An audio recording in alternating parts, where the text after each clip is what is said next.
How emotional neglect becomes your inner narrative is one of the most profound yet invisible forces shaping human behavior and mental health. When we examine the work of renowned physician and trauma expert Gabor Maté, we discover that emotional neglect isn't just about what happened to us in childhood, but rather about what didn't happen. It's the absence of emotional attunement, the missing validation, the lack of someone truly seeing and understanding our emotional world. This absence creates a void that our developing minds attempt to fill with explanations, and unfortunately, these explanations often become harsh, critical voices that follow us into adulthood. The narrative that forms tells us we're not worthy of love, that our emotions are too much, or that we must constantly prove our value to others. The invisible nature of emotional neglect makes it particularly insidious because there's no obvious perpetrator, no clear moment of trauma to point to. Unlike physical abuse or obvious abandonment, emotional neglect operates in the shadows of what should have been. It's the parent who was physically present but emotionally unavailable, the caregiver who provided for basic needs but couldn't attune to emotional ones, or the family system that discouraged emotional expression altogether. This type of neglect doesn't leave visible scars, but it profoundly impacts how we relate to ourselves and others throughout our lives. The child who experiences emotional neglect learns to suppress their authentic feelings, to question their own emotional reality, and to develop a hyper-vigilant awareness of others' needs while ignoring their own.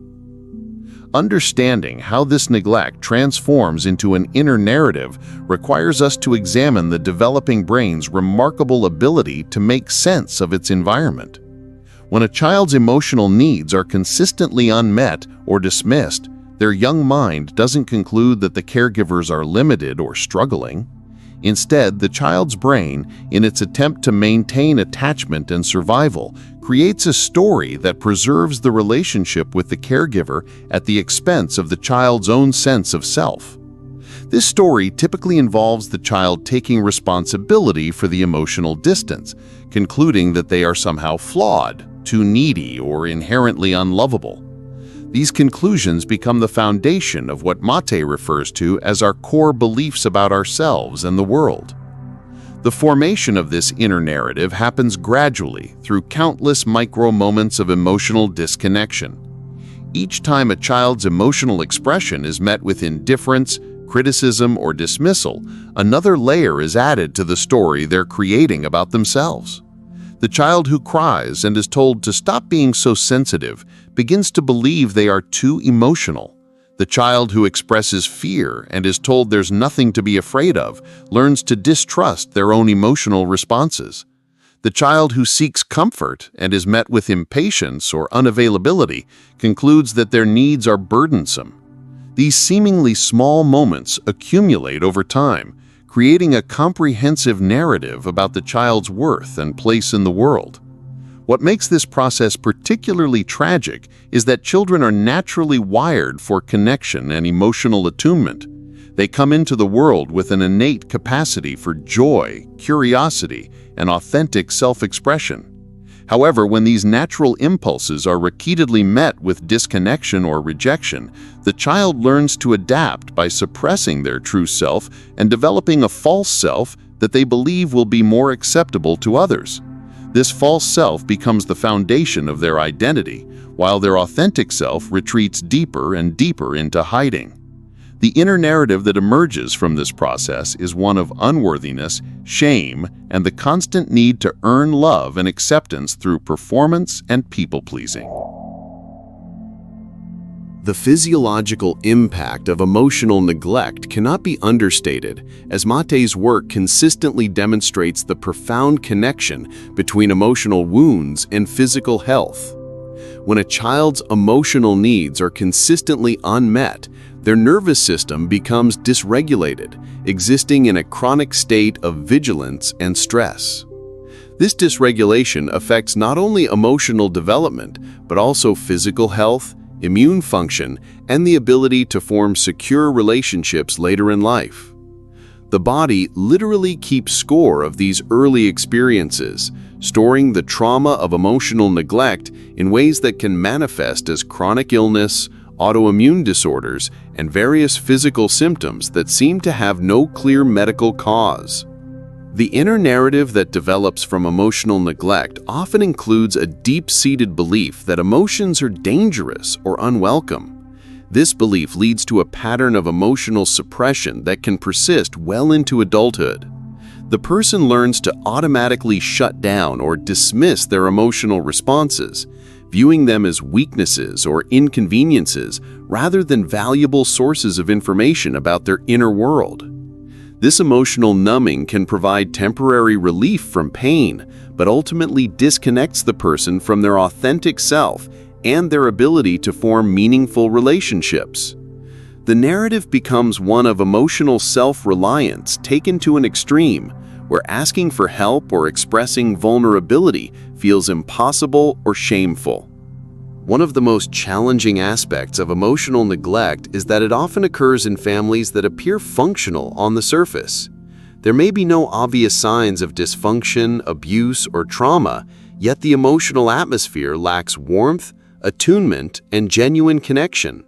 This can make it incredibly difficult for the person to understand why they struggle with self-worth, relationships, or emotional regulation later in life. The inner narrative that develops often includes confusion and self-doubt, with the person questioning whether their struggles are valid or if they're simply being overly sensitive or dramatic about their childhood experiences. The intergenerational nature of emotional neglect is another crucial aspect to understand. Parents who were emotionally neglected as children often lack the emotional tools and awareness necessary to provide the attunement their own children need. This isn't about blame or judgment, but rather about recognizing the cycle of emotional disconnection that can be passed down through generations. The inner narrative that forms often includes a sense of loneliness and isolation, as if the person is fundamentally different from others or incapable of the deep connections they observe in others. This isolation reinforces the narrative of unworthiness and perpetuates the cycle of emotional disconnection. The adaptive strategies that develop in response to emotional neglect often become problematic in adulthood. The child who learned to be hypervigilant about others' emotional states may become an adult who constantly monitors and manages other people's feelings at the expense of their own. The child who learned to suppress their own needs may become an adult who struggles with boundaries and self-advocacy. The child who learned that their emotions were too much may become an adult who fears their own emotional intensity and goes to great lengths to avoid feeling deeply. These adaptations made sense in the context of childhood survival, but they often become barriers to authentic living and meaningful relationships in adulthood. The perfectionism that often develops from emotional neglect is another manifestation of the inner narrative of unworthiness. The person learns to believe that they must be perfect to be lovable, that any mistake or flaw will result in rejection or abandonment. This perfectionism becomes a prison, preventing the person from taking risks, being vulnerable, or accepting themselves as they are. The inner narrative includes a relentless inner critic that monitors every action, thought, and feeling, always finding ways to point out inadequacies and failures. This critical voice becomes so familiar that it's often mistaken for reality or helpful motivation, when in fact it's a trauma response that keeps the person trapped in cycles of shame and self-rejection. Now, let me pause here for a moment and ask you something that might resonate deeply with your own experience. Have you ever noticed how you speak to yourself when you make a mistake or face a challenge? Is that voice kind and supportive?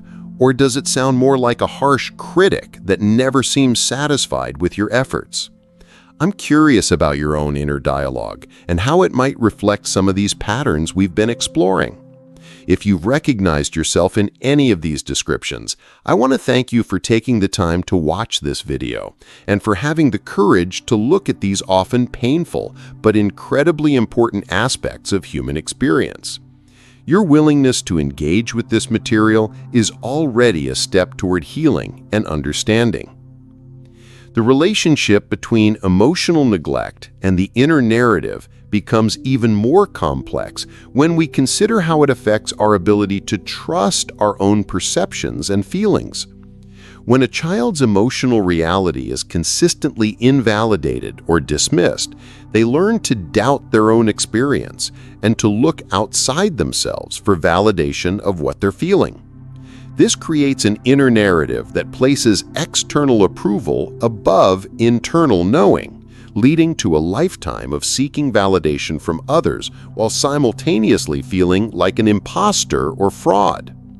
The person becomes skilled at reading others' emotional states and adapting to meet their needs, but loses touch with their own authentic desires and feelings. The impact on relationships is profound and far-reaching. The inner narrative that develops from emotional neglect often includes beliefs about relationships that are fundamentally based on fear and insecurity. The person may believe that love is conditional and must be earned through performance, that vulnerability leads to rejection, or that their needs are too much for others to handle. These beliefs create self-fulfilling prophecies where the person either avoids intimate relationships altogether or engages in relationships in ways that reinforce their core beliefs about unworthiness and rejection. The fear of abandonment becomes so strong that the person may abandon themselves first, never allowing others to truly know them. The way emotional neglect becomes embedded in our inner narrative also affects our relationship with success and achievement. Many people who experienced emotional neglect become high achievers, driven by an unconscious belief that their worth depends on their accomplishments. However, no amount of external success can fill the void left by emotional neglect, and the person often finds themselves feeling empty and unfulfilled despite their achievements. The inner narrative includes a moving target of what would finally make them worthy of love, but each goal reached only reveals another mountain to climb. This creates a cycle of striving and disappointment that can persist throughout life if not addressed. The body's role in maintaining these narratives cannot be overlooked. Emotional neglect often leads to a disconnection from bodily sensations and needs, as the person learns to override their physical signals in favor of what they believe others want or expect. This disconnection can manifest as eating disorders, chronic pain, fatigue, or other physical symptoms that represent the body's attempt to communicate what the mind has learned to ignore. The inner narrative often includes an adversarial relationship with the body, viewing it as unreliable or problematic rather than as a source of wisdom and information. And here's where I want to inject a little humor into this rather heavy topic, because sometimes we need to laugh to keep from crying. If you're still with me and finding this information helpful, maybe you could give this video a like. I know, asking for likes feels a bit awkward, but think of it this way. If emotional neglect taught us that our needs don't matter, maybe liking this video is a small act of rebellion against that narrative. It's like telling the universe, actually, I do matter, and I'm worth the 3 seconds it takes to click that thumbs up button. Plus, it helps other people find this content who might need to hear it, which is basically the opposite of emotional neglect. It's emotional generosity. The healing process begins with recognizing these patterns and understanding that the inner narrative formed in childhood is not an accurate reflection of reality, but rather a survival strategy developed by a young mind trying to make sense of an emotionally barren environment. This recognition requires tremendous courage and compassion, as it often means acknowledging painful truths about our early experiences and the ways we've learned to cope with them. The process of healing involves slowly and gently challenging the automatic thoughts and beliefs that have governed our lives, while simultaneously learning to provide ourselves with the emotional attunement and validation we didn't receive as children. One of the most powerful aspects of healing from emotional neglect is learning to become a loving parent to our own inner child. This involves developing the capacity to notice our emotional states with curiosity rather than judgment, to validate our own experiences even when others might not understand them, and to provide ourselves with the comfort and support we needed but didn't receive. This process requires patience and persistence, as the neural pathways associated with our inner narrative have been reinforced over many years and don't change overnight. However, the brain's neuroplasticity means that new patterns can be developed at any age, offering hope for those who have lived with the effects of emotional neglect for decades. The role of therapy in healing relationships cannot be understated in this process.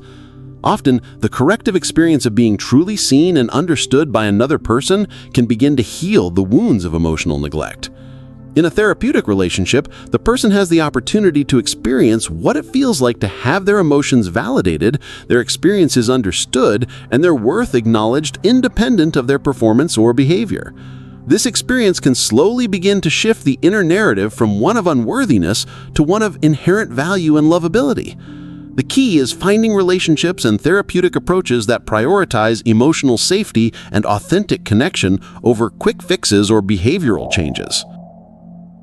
Learning to recognize and challenge the inner critic that developed from emotional neglect is an essential part of the healing process. This critical voice often sounds so much like our own thoughts that we don't recognize it as a trauma response.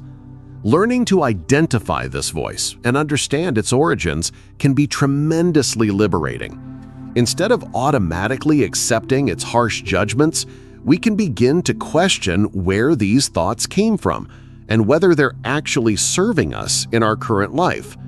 This process involves developing what some therapists call a wise and compassionate inner voice that can provide the kind of loving guidance we needed but didn't receive as children. The journey of healing from emotional neglect is not about forgetting the past or pretending that our childhood experiences didn't matter.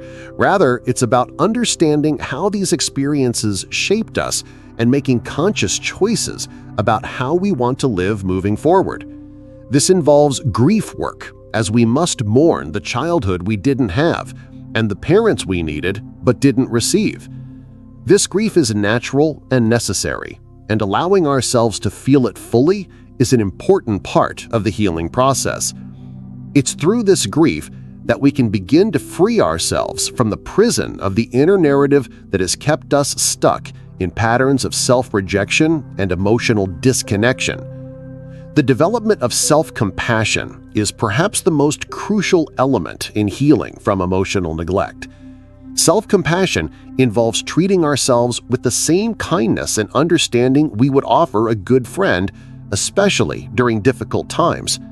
For those who experienced emotional neglect, self-compassion can feel foreign or even selfish, as they've been conditioned to believe that their needs don't matter or that they should be able to handle everything on their own. Learning to offer ourselves comfort and understanding when we're struggling is a radical act of self-love that directly challenges the inner narrative of unworthiness. The ripple effects of healing from emotional neglect extend far beyond the individual. As we learn to provide ourselves with emotional attunement and validation, we naturally become more capable of offering these gifts to others. This can break the intergenerational cycle of emotional neglect, as we become able to see and respond to the emotional needs of our children, partners, and friends in ways that our own caregivers couldn't. The healing process transforms not only our relationship with ourselves, but also our capacity for authentic connection with others. Understanding the connection between emotional neglect and physical health can also be profoundly healing. When we recognize that our bodies have been holding the stress and trauma of emotional neglect, we can begin to approach our physical symptoms with compassion rather than frustration. This might involve practices like mindfulness, yoga, or other body-based therapies that help us reconnect with our physical selves and learn to trust our bodily sensations again.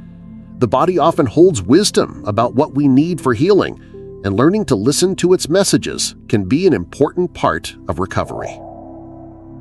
The process of healing is not linear. There will be setbacks and challenges along the way. The inner narrative that developed from emotional neglect didn't form overnight, and it won't disappear overnight either. There will be days when the old patterns feel stronger, when the critical voice seems louder, and when the work of healing feels too difficult. This is normal and expected, and it doesn't mean that progress isn't being made. Healing happens in layers, and each layer that's peeled away reveals new depths of understanding and compassion. As we near the end of our exploration today, I want to offer you a reflection that might shift your perspective entirely. What if the sensitivity you've been told is too much is actually a superpower? What if the depth of feeling you've learned to suppress is exactly what the world needs more of? What if the inner narrative that told you that you were broken was wrong, and you were actually just a deeply feeling person trying to survive in an emotionally disconnected world? The qualities that emotional neglect taught you to hide might be your greatest gifts, waiting to be reclaimed and expressed authentically. The journey from emotional neglect to emotional wholeness is ultimately a journey home to yourself. It's about reclaiming the parts of yourself that were rejected or hidden, learning to trust your own emotional wisdom, and discovering that you are worthy of love not because of what you do or how you perform, but simply because you exist. This journey requires courage, patience, and tremendous self-compassion, but it leads to a life of authenticity, connection, and deep fulfillment that seemed impossible when you were trapped in the old narrative. Remember that healing is not a destination, but an ongoing process of becoming more authentically yourself. Each day offers new opportunities to practice self-compassion, to challenge the old narrative, and to choose love over fear. The inner child who was emotionally neglected is still within you, and they deserve to be seen, heard, and loved exactly as they are. By offering this love to yourself, you're not only healing your own wounds, but also contributing to the healing of our collective human family. If this video has resonated with you, I'd love for you to give it a like and help spread this message to others who might need to hear it. More importantly, I want to invite you to leave a comment below if you feel called to share your own experience or insights. Sometimes knowing that we're not alone in our struggles can be the first step toward healing. If you're ready to continue this journey of discovery and healing, there's another video appearing on your screen right now that dives even deeper into these themes. And if you feel like this channel is providing value in your life, consider subscribing to Not What It Seems, because sometimes the most profound healing happens when we're willing to look beyond the surface and discover the truth that's been waiting for us all along.